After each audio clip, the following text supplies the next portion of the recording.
Muy buenas tardes a todos. Un placer saludarlos desde aquí. Les saluda Jorge Caicho a través de Universal TV Digital en el programa Política, Desarrollo Sostenible y Tecnología en este capítulo de Desarrollo Sostenible. Quiero dar pase al señor Ricardo Gutiérrez, nuevamente juntos en este espacio, para que Ricardo, por favor, puedas compartirnos tu saludo y luego saludaremos a nuestro invitado de lujo, además. Por favor, Ricardo. De igual manera, reciban mi saludo a todos.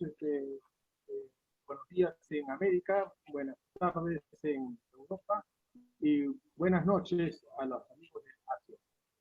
Tenemos ahora como invitados al señor coach Carlos Franco Pacheco, quien va a ser entrevistado respecto al significado del agua limpia y la importancia que tiene para la vida humana dentro del cumplimiento de los Objetivos de Desarrollo Sostenible número 6, agua limpia y saneamiento. Gracias. Ahora quisiera unas palabras, por favor, del señor Carlos Franco. Saludo de Carlos Franco. Muy buenos días a todos ustedes. Bueno, aunque esto va a salir en la tarde, pero igual un saludo pues a todos los televidentes, a los cibernautas que están interesados en estos temas y quieren profundizar conocimiento. Gracias por la invitación, gracias por la confianza, gracias por compartir conocimientos y aprendizajes personales. Gracias. Muchísimas gracias, Carlos. Reiterado agradecimiento por tu tiempo. Bienvenido al programa. Un gusto contar contigo. Y este tema que es tan crucial, probablemente uno de los más elementales temas que permitirían pues tener vida y tener una vida sostenible en cualquier ecosistema, no solamente de los seres humanos, sino de todo lo que puede significar la flora, fauna, bosques, etcétera, etcétera, que pudiéramos nosotros construir más y mejor vida de calidad. Así que el agua, nada más y nada menos el agua, estamos hablando del agua, el agua limpia y el saneamiento como un objetivo tan importante determinado por las Naciones Unidas. Y es increíble que sea una prioridad después de 21 siglos, que sea una prioridad todavía en la cual tenemos mucho por hacer, mucho por remediar, y el desafío sigue siendo absolutamente temerario porque ha sido un problema de agenda recurrente y no solucionado. Si bien es cierto, y quisiera, si me permiten, estructurar en las primeras intervenciones, yo quisiera conocer un poquito ahí, Ricardo, de tu parte. Habíamos hablado y tratado estos temas también, inclusive con Carlos el otro día, todavía tangencialmente, y poner en contexto un déficit tan grueso del acceso de agua saludable. Estamos hablando del agua potable y del saneamiento. Y decimos el agua potable de calidad y de saneamiento para poder garantizar la vida, nada más y nada menos que la vida, y además a lo largo del tiempo.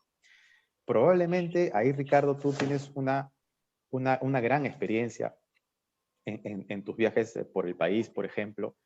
Probablemente es una hipótesis que quiero proponer, las diferentes decisiones tomadas por poblaciones, comunidades, hasta inclusive autoridades en cuanto al crecimiento poblacional y la urbanización casi, digamos, a empujones, sin mayor proyección, sin mayor planeamiento, ha ido en desmedro del acceso al agua y además la contaminación de los ríos, por ejemplo.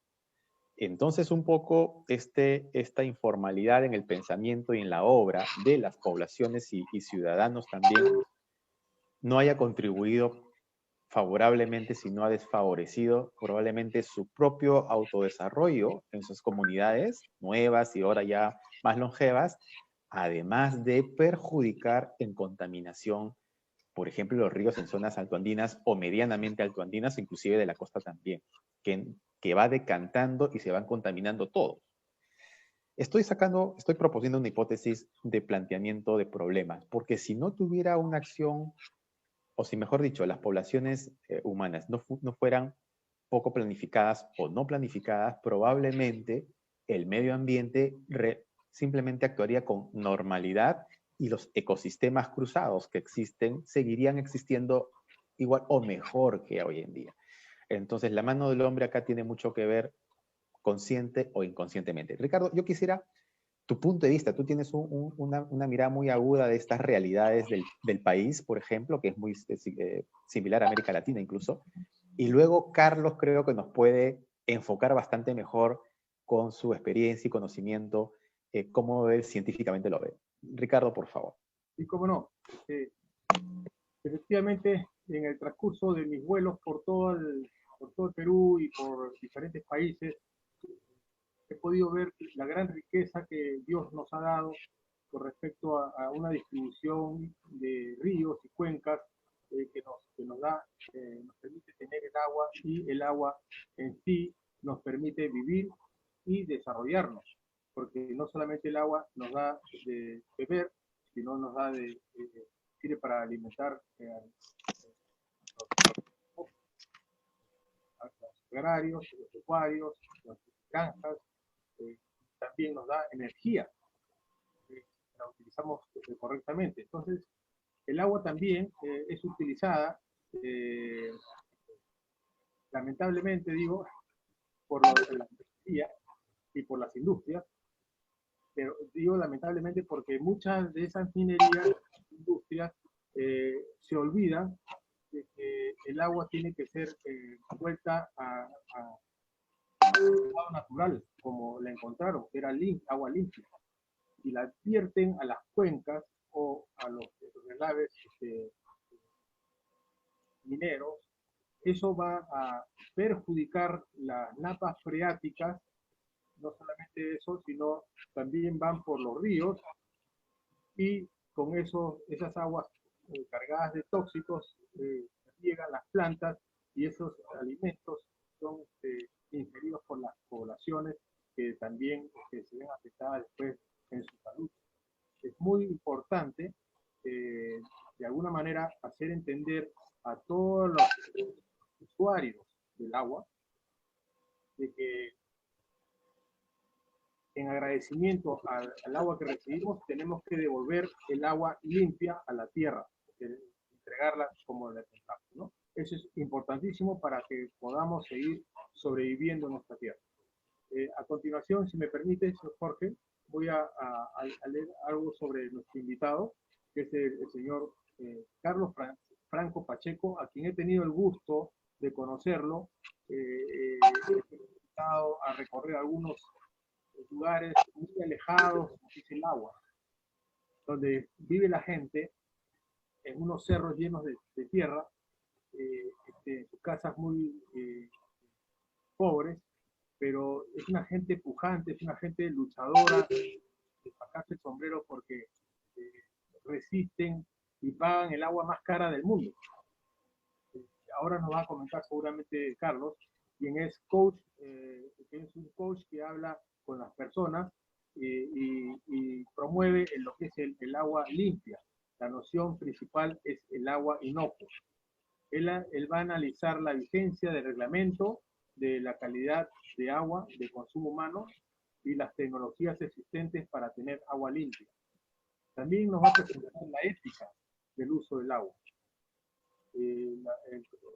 Carlos es un coach, comunicador y mediador de conflictos socioambientales.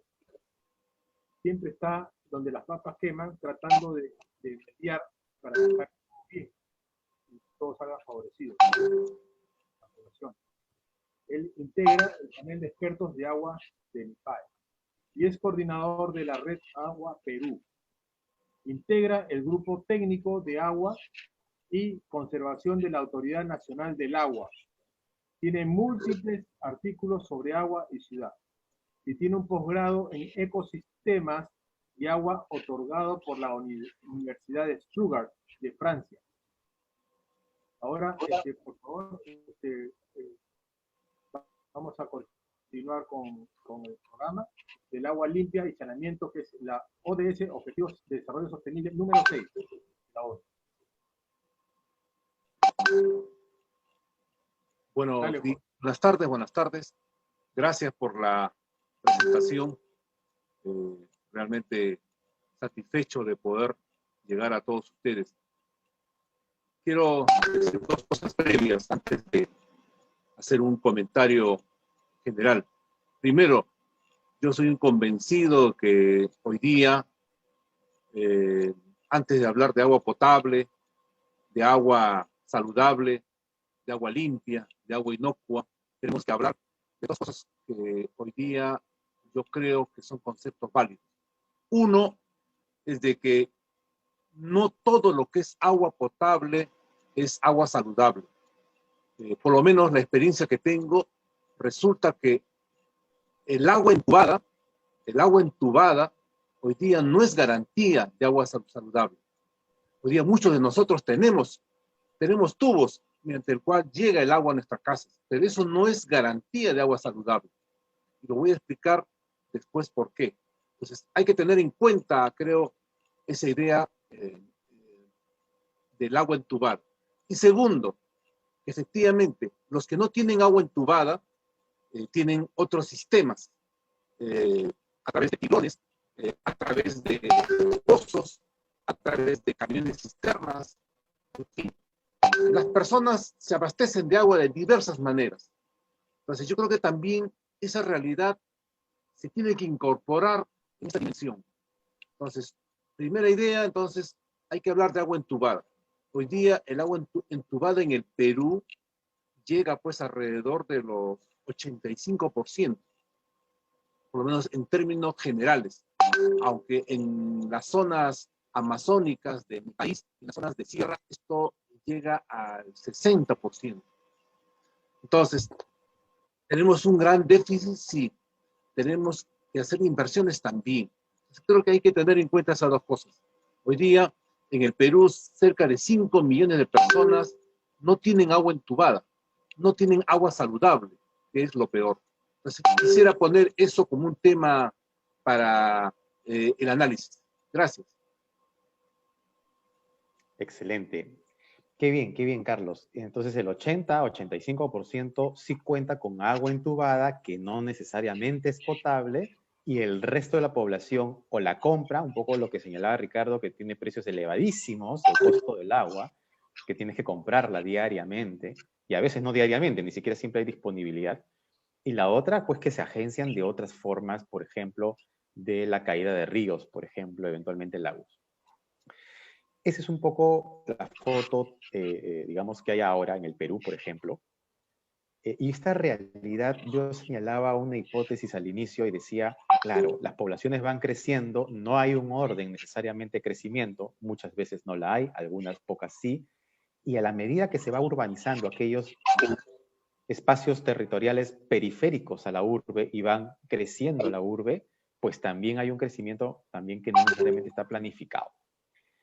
Esto obliga a infraestructura, porque los tubos ya es infraestructura, los territorios que están siendo ocupados para poblaciones ya son infraestructura y de alguna manera condiciona a la autoridad que está a cargo de esos territorios para dar y proveer este líquido elemento de subsistencia.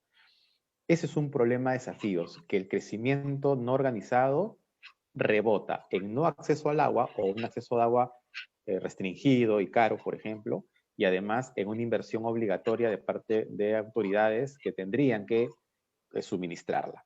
Entonces ahí se van contagiando los problemas y van creciendo los problemas. Yo le quiero agregar un problema más para poner un poco el contexto, y es el que las empresas y las industrias, por ejemplo, vinculadas al sector alimentos o vinculadas en territorios más áridos como la minería o en territorios más urbano marginales, que puede ser una industria pesada, semipesada, parques industriales, que en el Perú no hay territorios o espacios que se han industrializado y se le llaman una urbanización con una licencia de funcionamiento industrial probablemente. No necesariamente tienen acceso a agua de calidad para sus industrias. Entonces, le agrego un poco a esta percepción, ¿no? Esta esta foto que quiero compartir un poco con todos, a ver si es medianamente válida o no. Y esto empeora porque además el grado de requerimiento de estas industrias es elevadísimo, son escalas importantes, de la poca o mediana cantidad de agua disponible y que no siempre es agua de calidad para esas industrias. Es decir, aún así, habiendo disponibilidad de agua, probablemente en tubos, como Carlos señala, la condición del agua no está garantizada para la industria de alimentos, por ejemplo, y tendría que estar tratada, y lo que hace es encarecer los costos de estas industrias para poder operar. Por ejemplo, si es que no hay suministro disponible. Entonces, ¿y qué sucede con las aguas que van siendo evacuadas por estas mismas poblaciones que contaminamos todos y además por las industrias que utilizan el agua?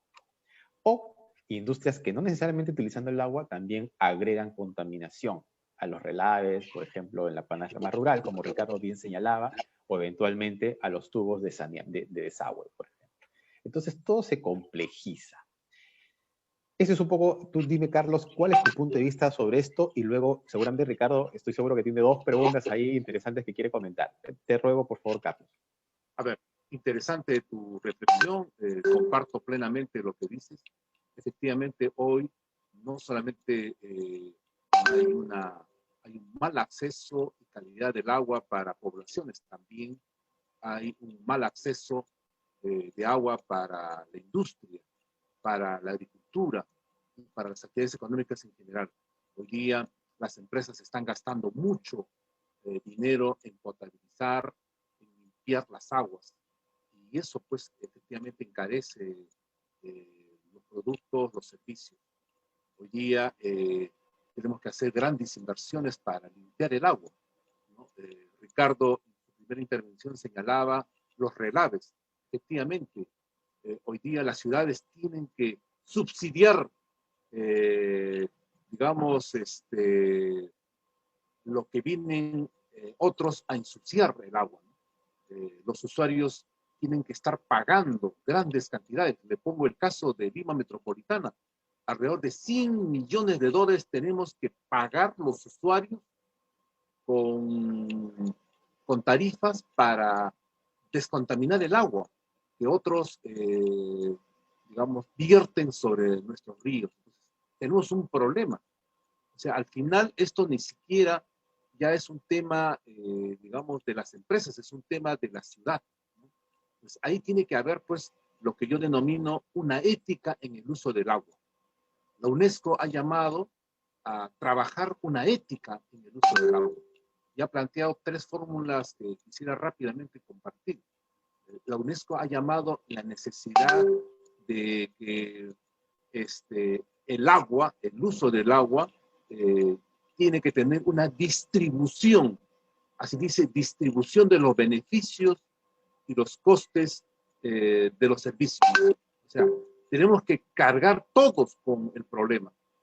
Entonces, creo que también hoy día lo único que se está haciendo es de que algunos grupos, en todo caso usuarios, están cargando, en este caso los productores están cargando con estos, digamos, con estos beneficios y costes, pero no así toda la sociedad. Creo que todos tenemos que cargar con esto.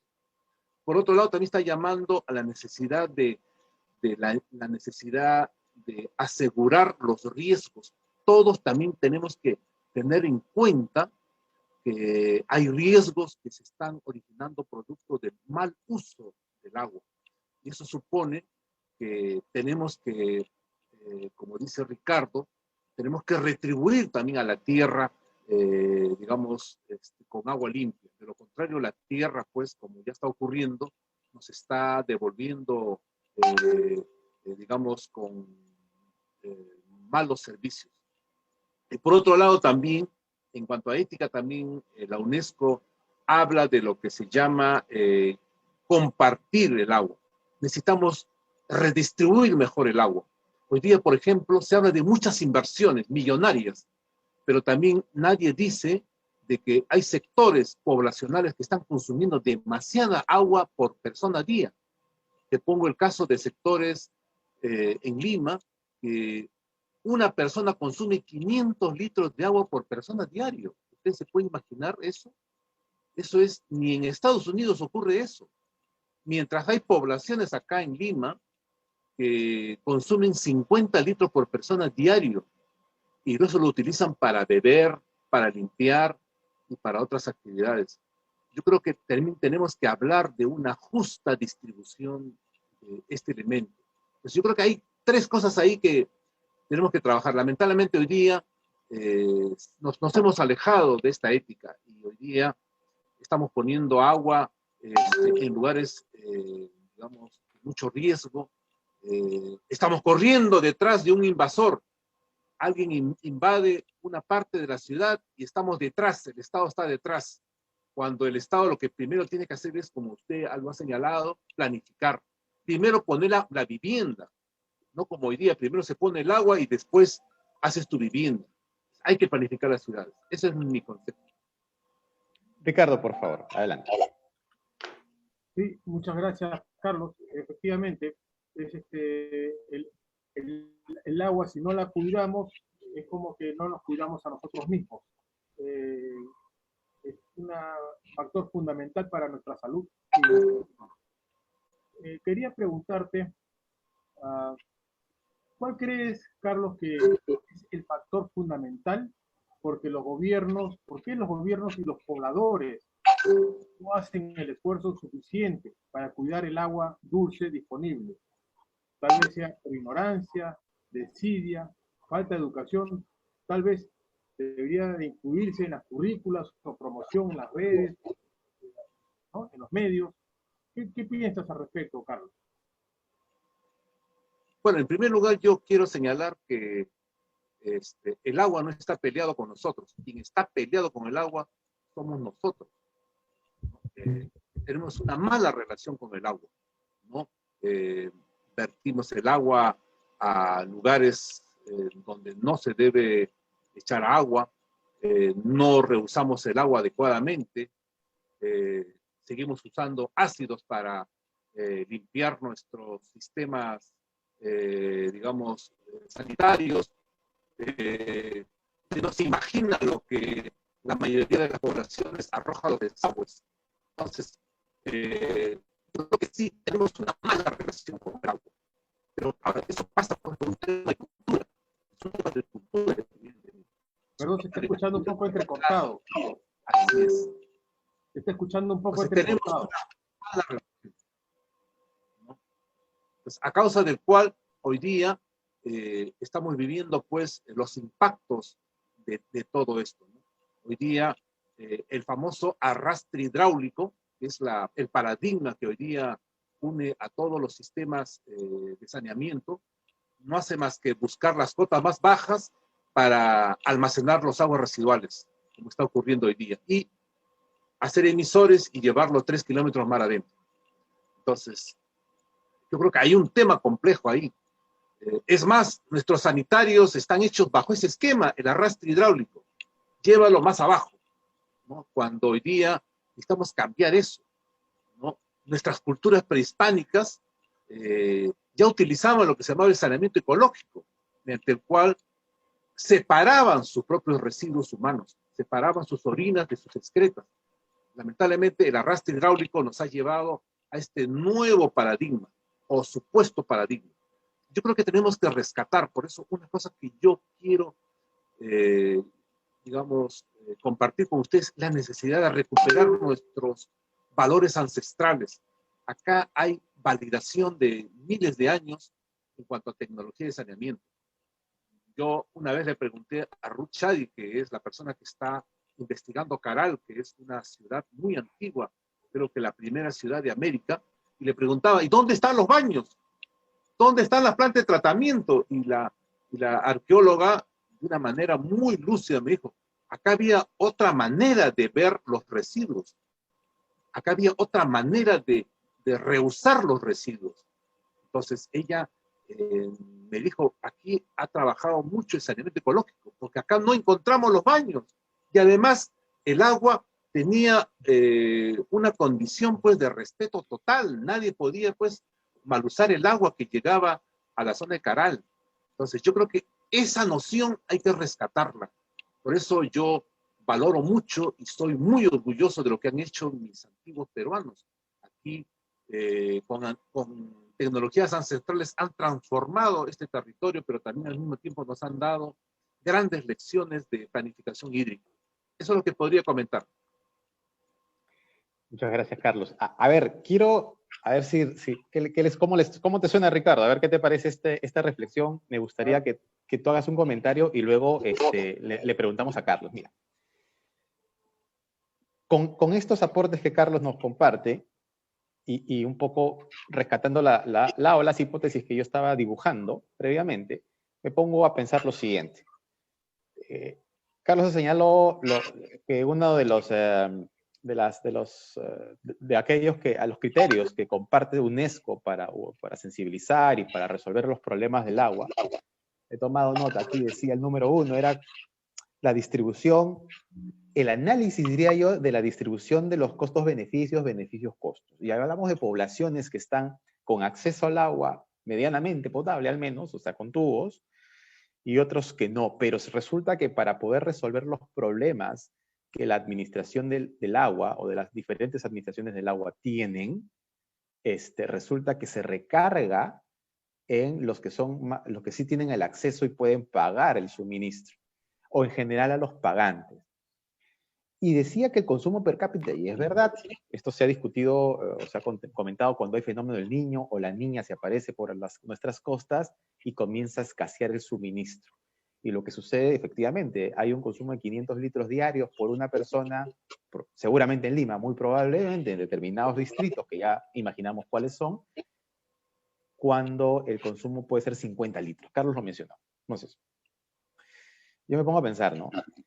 Aquellas empresas formales, aquellas poblaciones formales que tenemos el contador, ¿verdad? El del suministro, ¿no es cierto? Tanto para empresas como para nuestros hogares, y se carga un valor, que es lo que pagamos, ¿no? Que corresponde pagar por el suministro del servicio. Resulta que esos son los ingresos que la administración del agua tiene, ¿no? La empresa, en este caso, Sedapal, en el caso de Lima, en otras partes del Perú son diferentes empresas. Resulta que con esos recursos que capta y el agua que vende, ¿no es cierto?, en cisternas, esos son sus ingresos. Pero resulta que la cobertura que tiene, ¿no? Y además la calidad de servicio que ofrece, y no me voy a referir específicamente a la calidad del agua, me voy a referir a los tubos, que se conoce por hace bastantes años que la red de tubos, la red que cubre y alcanza a todas a las poblaciones que pueden alcanzar, por ejemplo en Lima, y estoy seguro que en otras partes del Perú también, resulta que hay tubos que están rotos y que hay fuga de agua. Y eso tiene un costo. ¿A quién le cargan? A nosotros, por ejemplo, y a los que sí tenemos formalmente un pago. Entonces, siempre el formal, digo yo, siempre es una hipótesis, no hay que decir. Resulta que los formales tenemos que ir pagando las imperfecciones del administrador, del gerente o de la empresa que esté a cargo, sea gobierno, no gobierno, que corresponda. Uno, estamos pagando por agua que se bota. Dos, además de ello, o sea, el servicio no es bueno, es malo y me sobrecargan el precio. Segundo, y esto me parece clave, Carlos, el arrastre hídrico, ¿no? Que es lamentable. Lo que hacemos es contaminar un poco más lejos de las orillas del mar. Eso es lo que estamos haciendo en buen cristiano, además de la falta de cultura que tú has repetido, y Ricardo también, de que no compartir, que indebidamente usamos ciertos productos químicos y demás que vertimos en el desagüe. Entonces hay una educación cívica que es responsabilidad del gobierno para el buen uso del agua, y segundo, para el buen uso del saneamiento. Dos cosas. Segundo, nos cargan costos a los formales, que es algo recurrente. Vamos a poner que somos empresa, los tres hacemos una empresa con Ricardo García. Hacemos una empresa que implique el consumo de agua. Resulta que también en nuestras tarifas, que son cantidades industriales en esta empresa ficticia que estoy recomendando, y ya no son las tarifas pequeñas que pagamos todos los meses en nuestros hogares, son otro tipo de volúmenes. Y resulta que ahí, si retiramos el encarecimiento por la imperfección de la gestión del sistema de provisión de saneamiento, estamos pagando sobrecostos. Y eso hace incompetitivas a las empresas. Eso es algo que tenemos que entender. Entonces estamos con problemas de todos los ciudadanos, en personas naturales y personas jurídicas perjudicadas porque el que corresponde administrar el agua no invierte mal, o no corrige lo que tiene como infraestructura deficitaria. Peor aún, el sistema del arrastre hídrico es completamente precario y además casi artesanal, pero de ingeniería, entre comillas, ¿no? Eso quiero ponerlo en contexto, Ricardo, ¿qué opinión te merece? Y luego, por favor, con calma. Sí, me parece que lo que has comentado son factores que intervienen directamente en lo que son la parte de la gestión administrativa de todo este contexto de distribución de agua, ¿no? Es muy importante tenerlo en cuenta y ajustar mediante mecanismos de análisis de la gestión administrativa, casualmente, valga la redundancia, ajustar y mejorar los sistemas para evitar ese tipo de costos injustos, ¿no? Para los usuarios que son, digamos, el lado de la pita más débil, ¿no? Donde siempre cargamos con el problema. Pero yo considero también que no deberíamos de olvidar, no deberíamos de dejar de lado a los usuarios que también nos pueden causar mediante su irresponsabilidad, se podría decir, o su falta de interés en solucionar los grandes riesgos que se presentan con sus operaciones. Llámese, por ejemplo, por ir algo más cercano, a los 93 kilómetros de la carretera central tenemos los relaves mineros del Cerro Tamboraque, que en el año 2008 se declaró en emergencia. Pero ya estamos en 2021 y las cantidades siguen sumando de relaves mineros tóxicos, y el problema es que si se da un sismo fuerte, podría dejar sin agua a Lima por muchos años. No siquiera por un tiempo, sino que habría un represamiento, ese represamiento va a cargarse con energía hidráulica que tendría un momento de ruptura, y esa ruptura causaría un aluvión sin precedentes, muy fuerte, que arrasaría gran parte de la cuenca, lograría las napas freáticas, y lo peor de todo es que esos tubos de distribución de agua estarían también contaminados, y al ser contaminados tendrían que ser todos cambiados por nuevos tubos. Eso implicaría pues varios años de trabajo. Entonces, el grado de responsabilidad que se tiene acá en la balanza son totalmente incompatibles, ¿no? Hay unos que dan una responsabilidad muy fuerte a que no vayamos a poder tener agua para subsistir. Estamos hablando de sobrevivencia. Y otra cosa es ajustar las gestiones administrativas para que pueda ser un agua más cobrada con unas tarifas más justas para la gente y con una mejor calidad de agua. Yo pienso de que es importante tener en cuenta ese tipo de riesgos que se asumen, ¿no? Y tomar acciones concretas para disminuir los riesgos. Porque no podemos vivir siempre con una espada de Damocles detrás de la nuca. Estoy hablando de un tercio, acá en Lima, un tercio de pobladores de Perú, ya que es una cosa importantísima, y estamos hablando solamente de una posición de relaves mineros, pero tenemos cerca de 8.800 relaves mineros de las minas legales. Faltan las minas ilegales, faltan las minas informales, la pequeña minería y la minería artesanal. Entonces tenemos ahí para darle trabajo a mucha gente, para empezar a hacer los trabajos de minimización, de cierre de minas y de limpieza total de esos relaves, donde se puede recuperar los minerales, que eso ya de por sí pagarían los trabajos. Se puede recuperar los químicos, arena fina, arena gruesa, y escoria donde se pueden construir los ladrillos ecotecnológicos. Son 3 veces más duros que cualquier ladrillo conocido, con el cual podríamos construir un nuevo país, construir infraestructura, ya sea para carreteras, construir infraestructura para los clústeres de desarrollo sostenible, para que la gente deje de estar viviendo en la zona perimetral de alta vulnerabilidad a los sismos o al cambio climático, sino que vayan a diferentes lugares que están actualmente libres, totalmente libres como para poder hacer proyectos de desarrollo sostenible, ¿no? Eso quería agregar. Y aparte quería hacerte una pregunta, Carlos, si me permites. ¿Cómo crees que se podría impulsar en todos los niveles de la ciudadanía, especialmente en los entes fiscalizadores del gobierno, que son los responsables, algún tipo de acciones concretas sobre la necesidad urgente de protección y del cuidado de nuestras fuentes de agua?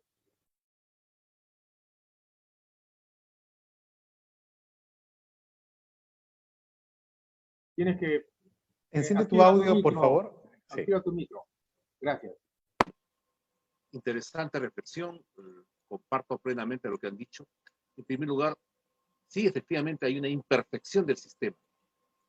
Hay un sistema imperfecto que está generando costos adicionales a la gestión del agua. Hoy día se está filtrando muchos recursos que pertenecen a la ciudad, precisamente para pagar todas estas imperfecciones.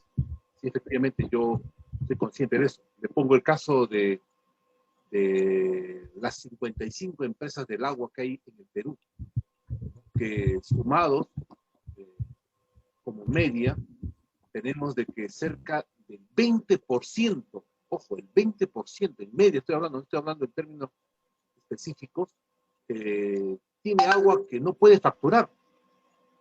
Gran parte porque los tubos están en mal estado, gran parte porque también hay robo de agua, también porque hay un sistema imperfecto ahí. El 20%, pues, para cualquier pequeña empresa, eso es quiebra. Eso es quiebra. Imagínense una empresa que no pueda facturar el 20% de lo que produce, pues es llevar a la quiebra total. Yo creo que hay que ser consciente de eso. ¿Tiene que haber inversiones? Sí. Pero también tiene que haber, creo que, gobernanza. Yo le llamo gobernanza hídrica. ¿A qué me refiero? A que todos los entes del Estado tienen que actuar como un ecosistema político. Hoy día es muy recurrente en el Perú que todos quieren hacer proyectos del agua.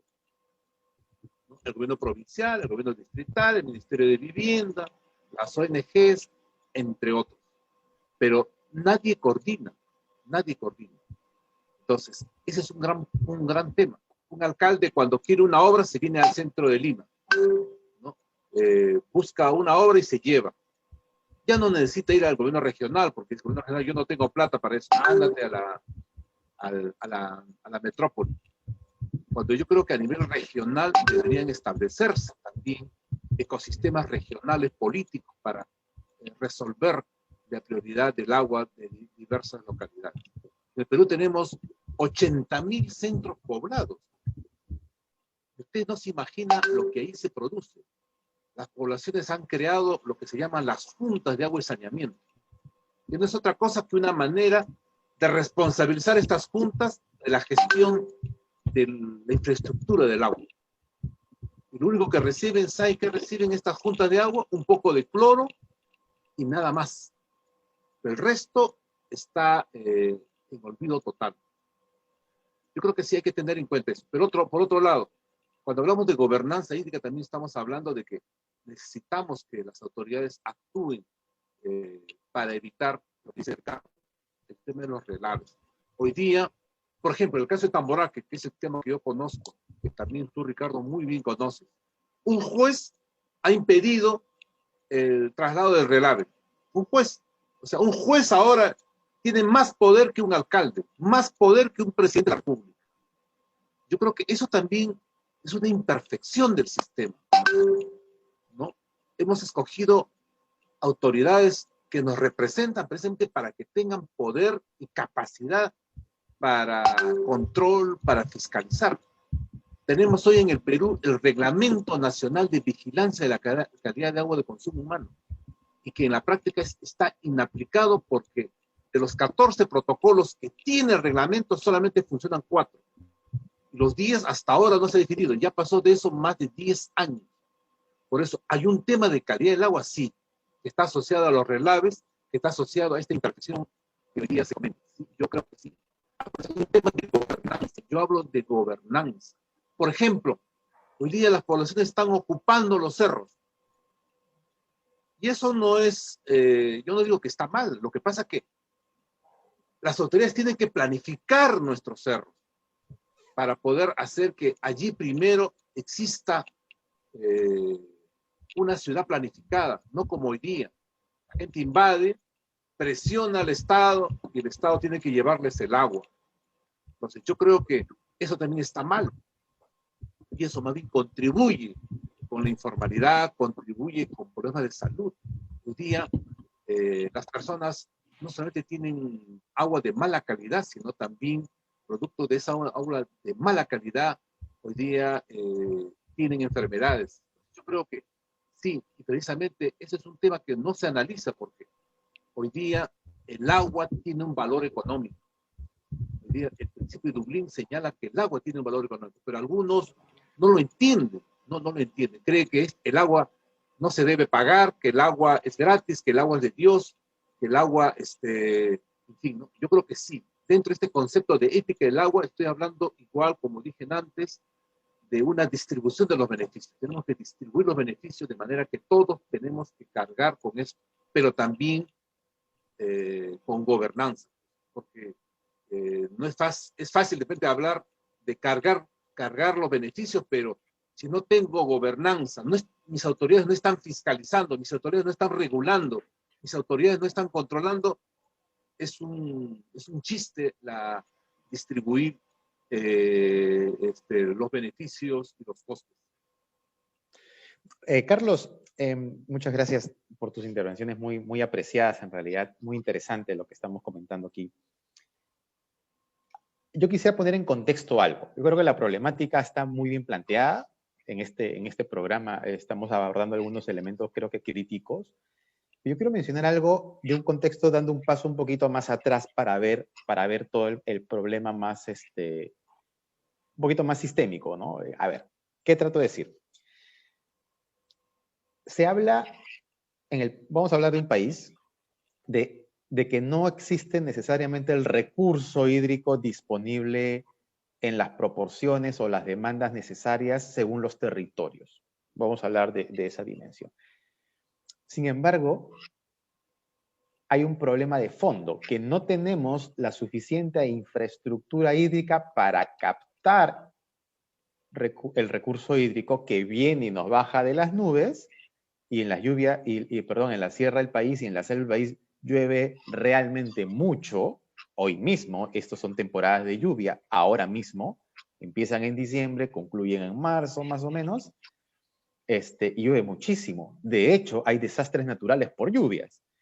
Entonces, digamos, este discurso que hay que territorializar, estoy seguro, ¿no? Para no perdernos en la generalidad. Pero también es verdad que podemos captar y mitigar o aliviar la escasez del agua en muchísimos territorios, pero por falta de infraestructura hídrica, de captación. Eso para poblaciones y también para empresas. Entonces, ¿dónde viene aquí, digamos, los criterios suficientes y elementales para poder resolver un problema de inmediato, de una demanda tan exigente ahora, ¿no es cierto? Y exigible, además es legítimo exigir esto, si es que quien asume responsabilidades, que estamos hablando de todo tipo de autoridades, y además, y empresas privadas que pudiendo invertir, dependiendo del tamaño de inversión y todo lo demás, como la minería, el gas y demás, que pudieran invertir sí para captar su propia agua y no captar aguas de lagunas, por ejemplo, o de ríos, ¿no es cierto?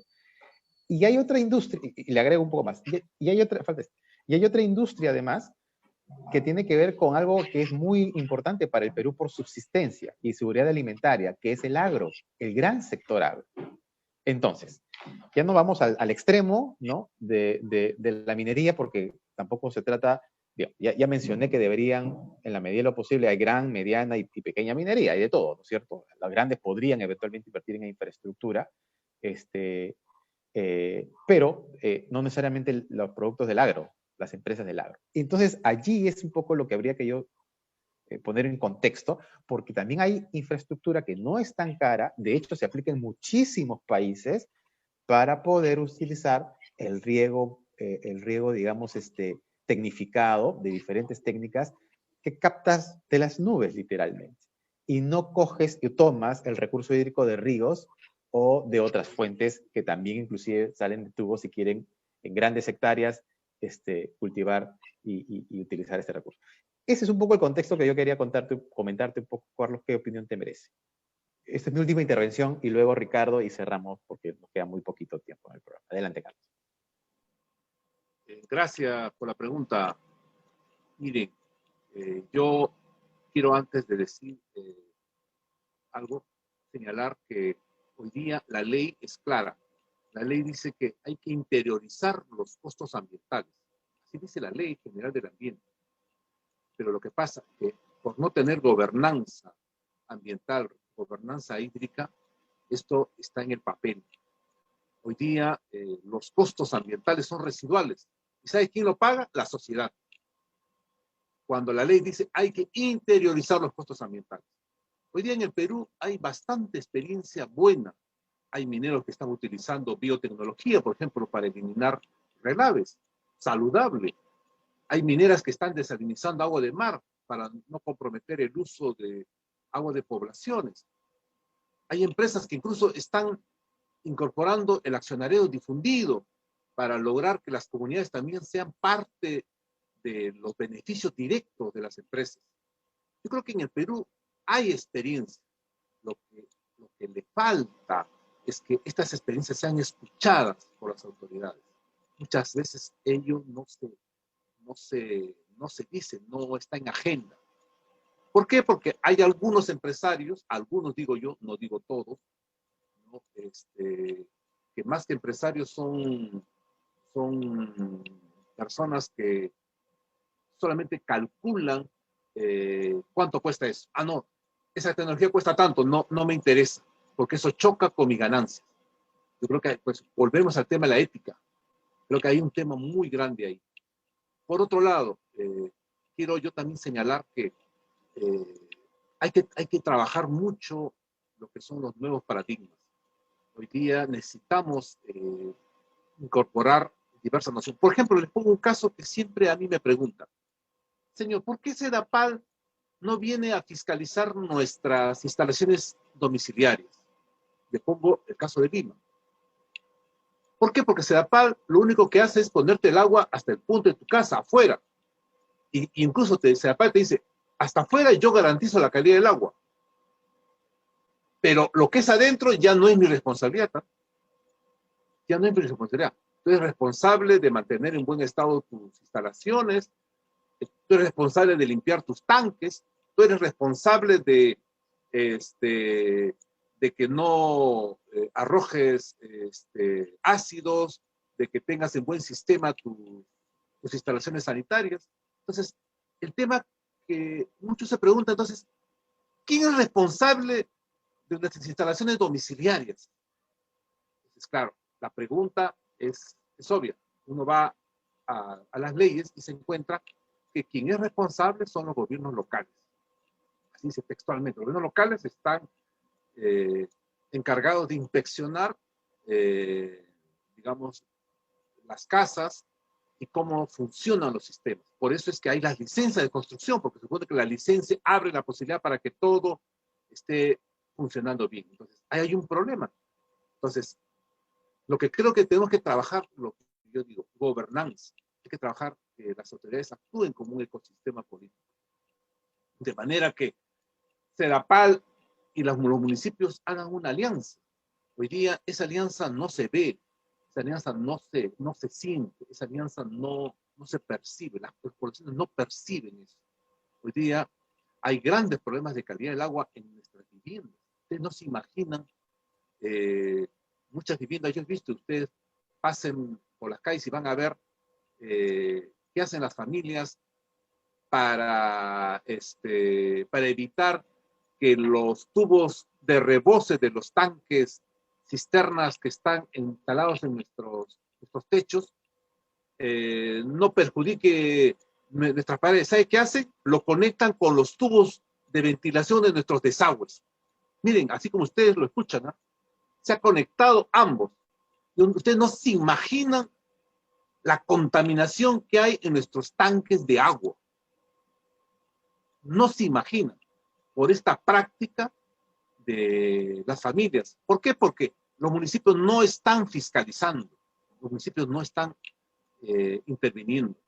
Yo creo que sí, tenemos un problema muy complejo del agua. Por eso yo hablo de agua entubada de mala calidad.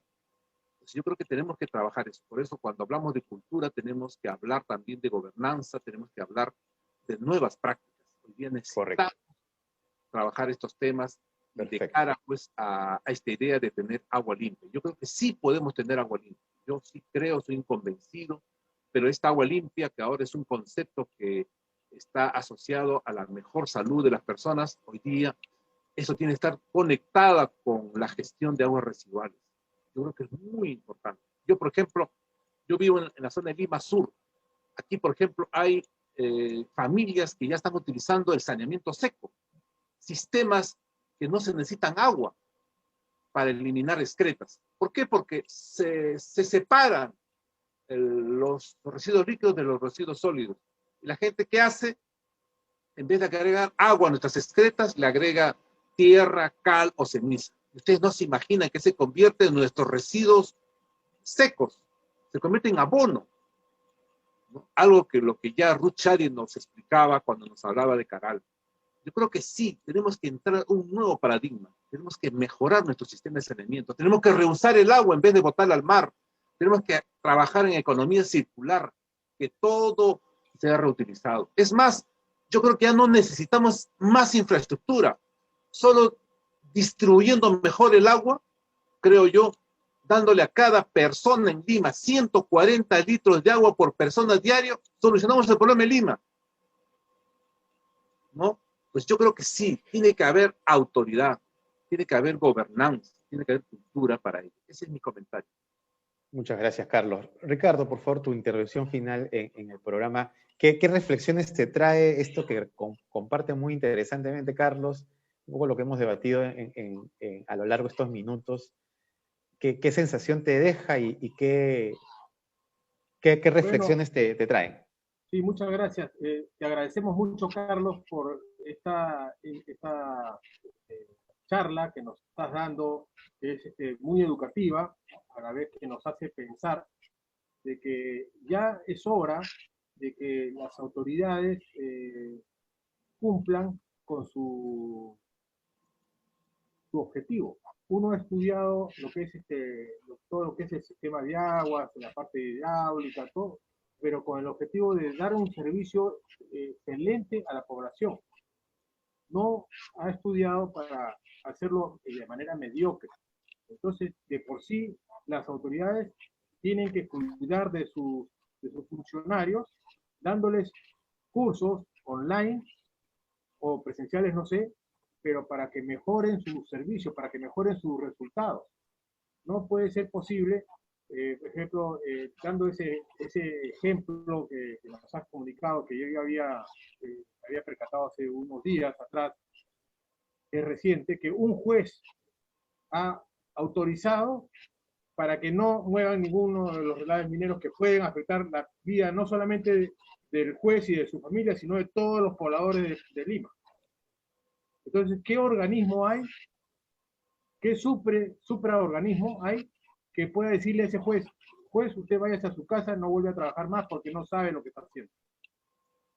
Hay personas que están cometiendo errores muy graves. Otro asunto que es muy importante es la educación como les decía, de las autoridades y también de la ciudadanía. Que sepamos de que al río no se bota basura, no se botan desechos, y que el agua tiene que ser cuidada como si fuera algo sagrado, porque el agua representa la vida, que también es sagrada. Tenemos que aprender a cuidarla. Hagamos plantas de tratamiento de aguas residuales en diferentes sectores, para no ser siempre centralizados. El servicio centralizado de una planta de aguas residuales que de repente ya está en la obsolescencia por lo anticuado que es.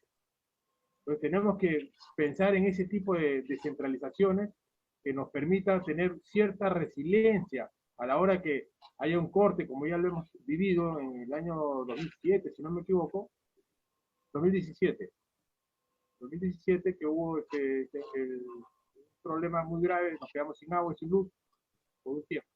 Entonces, tenemos que hacer como dice Carlos, la economía circular hídrica.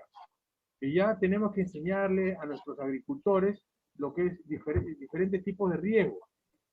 Ya no podemos estar desperdiciando el agua en surcos que se evapora en el camino.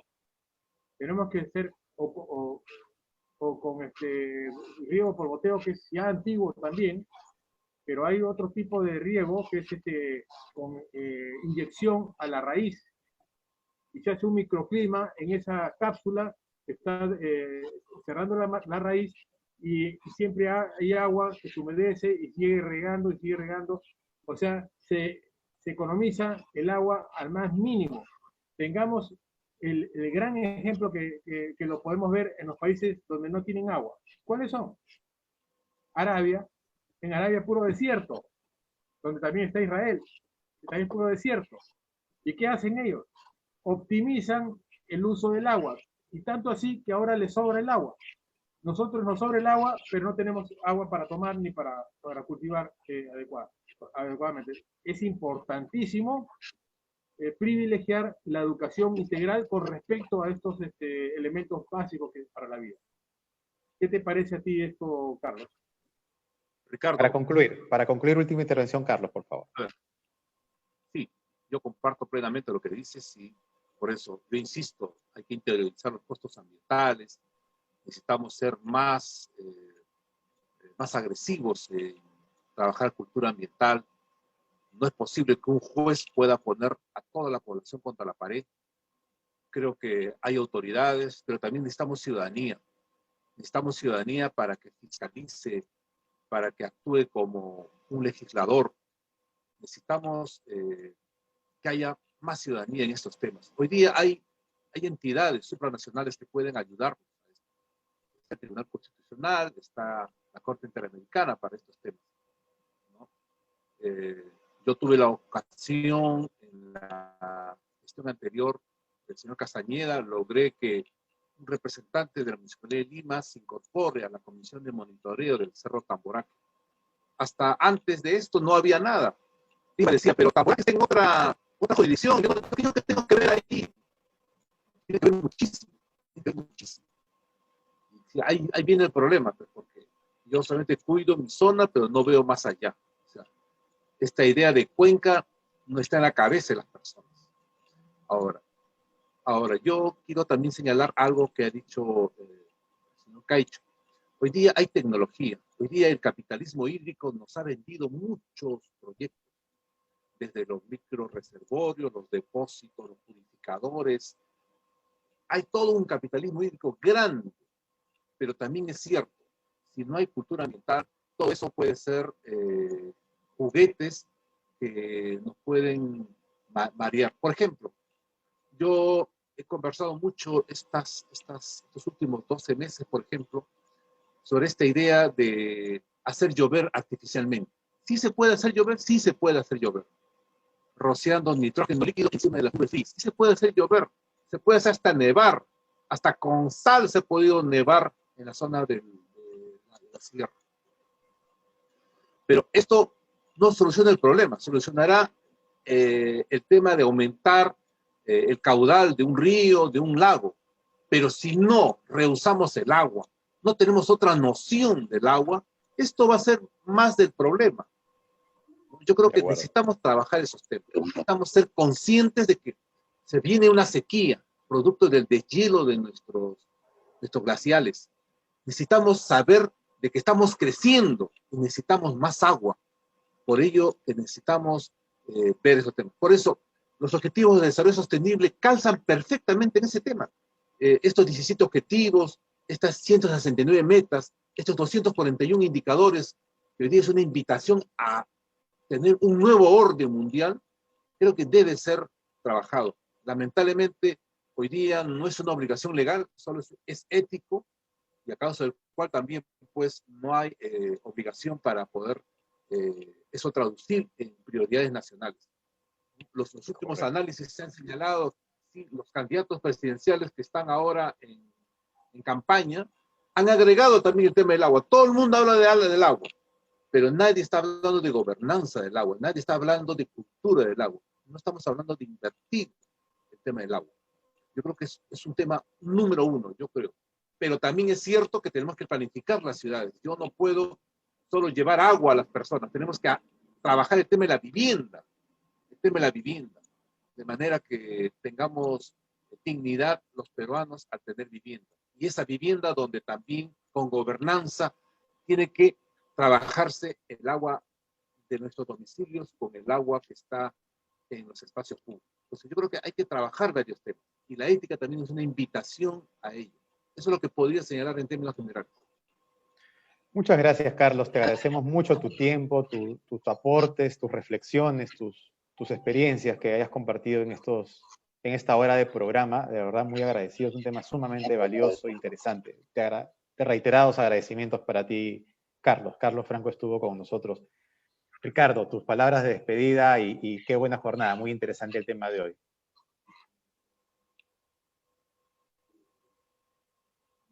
La verdad que es interesantísimo este tema. Estamos muy agradecidos, Carlos, por tus palabras muy didácticas y claras. Esperemos que los futuros gobernantes de este país sean conscientes de una vez que si no contamos con el agua, simplemente no vamos a sobrevivir. O sea, es importantísimo optimizar toda la gobernanza hídrica y todo el sistema de gestión, y incluyendo a todos los actores que intervienen en el uso del agua para poderla tener y devolverla siempre limpia. Muchas gracias por todos, esperamos que les haya gustado y vamos a seguir siempre luchando por la vida y la salud. Muchas gracias, Ricardo. Solamente para cerrar y concluir, hemos abordado el objetivo número 5 de los ODS, perdón, el sexto, sobre acceso a agua de calidad, además, y del servicio de saneamiento, y los actores son varios: poblaciones vulnerables, la urbe en general, que va creciendo a veces con desorden. Estamos hablando de emprendedores, empresas pequeñas, medianas, gran empresa, gran industria. Todos estamos o perjudicados o restringidos en nuestro acceso a y poblaciones muy pequeñas son las que podrían eventualmente tener todas sus expectativas saneadas de demanda. Y la necesidad de poder administrar mejor este recurso hídrico y cambiar y mejorar y tener una visión de futuro, un desarrollo sostenible que contribuya al desarrollo sostenible, el sistema y la ingeniería tanto del acceso, el uso, como la evacuación de aguas servidas. Muchas gracias y hasta el siguiente programa, que nos encontraremos con otro desafío, otro objetivo de desarrollo sostenible. Muchas gracias, Carlos. Muchas gracias, Ricardo. Fuertes abrazos. Hasta pronto, que Dios los bendiga. Gracias por la oportunidad. Gracias por el momento. Un placer.